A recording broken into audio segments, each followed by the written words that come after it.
Dali pa yun. Linear pa lang to eh. Kasi nga basic lang. So number 4 tayo.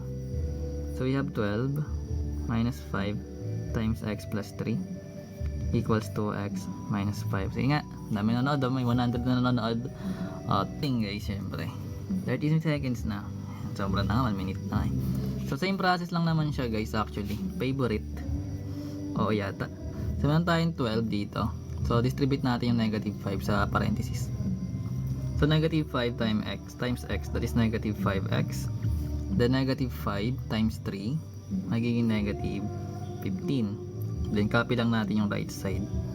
So sabi nga natin guys, pagsamahin lahat ng may variables, ilipat sa kabilang side yung mga may walang variables or yung constant terms natin.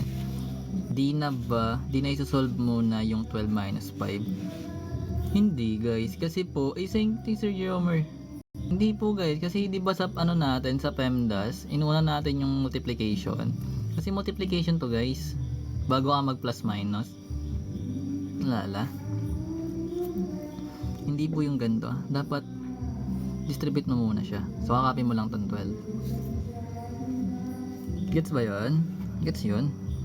So magkakaroon tayo dito ng negative 5x.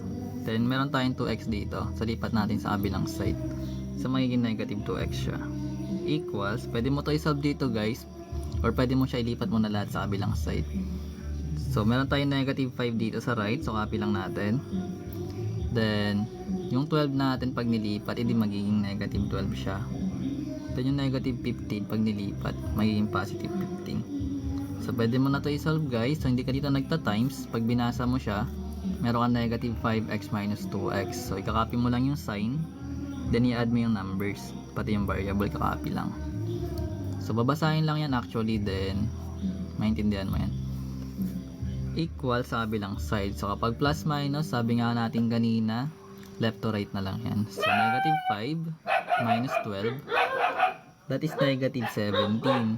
Negative 17 plus 15, that is negative 2. So sabi natin we are looking for variable x, so we need to divide both side by negative 7.